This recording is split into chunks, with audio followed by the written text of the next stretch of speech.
The trailer for the first Smile movie made it look like generic horror built upon a single gimmick. There is a whole subgenre of horror involving the Chain of Curses plotline. It Follows is a prime example of a well-made version of this trope. The demon haunts a character until they have sex with someone, and then the curse is passed on to the next person. It creates a metaphor about sexual agency and the spread of disease. There are also movies as stupid as The Bye Bye Man, where you become cursed if you say Bye Bye Man, or Truth or Dare, in which you will be killed by a demon if you don't play the game correctly. Smile could have fallen into this category of shallow horror made for a less discerning teenage audience, but it actually crafted a story with themes about mental health and cycles of trauma. Smile 2 is even better written, acted, and directed than the first movie. Writer-director Parker Finn based his first original feature-length film off of a previous short, Laura Hasn't Slept, which was reimagined for the first scene of Smile. While the protagonist in the first movie was a therapist, the shift to a pop star offers a new theme about celebrity worship. It allows for more use of reflections to convey a fragmented, narcissistic mental state.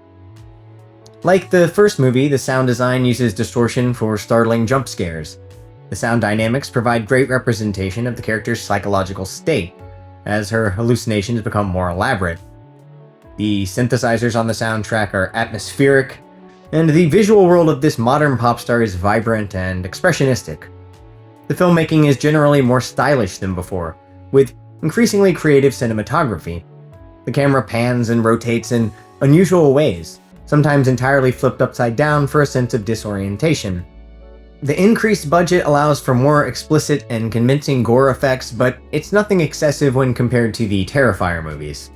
Naomi Scott, in the role of lead Sky Riley, conveys suffering and regret in several monologues which elevate the drama. Her character has a tragic backstory and is controlled by her substance abuse. She is heavily flawed, but Scott's performance lends empathy to the role. Sky's sycophantic followers obsess over her stage persona, her image becoming more important than her real self. Her mother cares more about public perception and financial success than her daughter's mental health. As the demon inside takes over, the adulation of her fans becomes a more aggressive presence. There's always a subtext underneath the supernatural which provides more depth than simply a series of jump scares. The foundation of the first movie was that creepy smiling people could replace more effects-heavy creatures for a film with a modest budget. Each movie ends with a visual representation of the demon, though its exaggerated bloodshot eyes were a little cartoonish this time.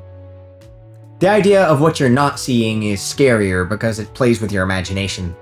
The character in the first movie was trained in psychology and discovered the lore of the evil spirit in a more natural way. In Smile 2, a sibling of a victim shows up somewhat randomly and gives an exposition dump about the rules of the demon, which were in the trailer. The actor is played by Peter Jacobson, who played in the TV drama House. Cal Penn from the first Smile was also an actor on House. Kyle Gallner completes his story arc from the last movie in a great opening scene. The camera is working in a tight space on a long take, and there's substantial tension. The movie has a perfect ending.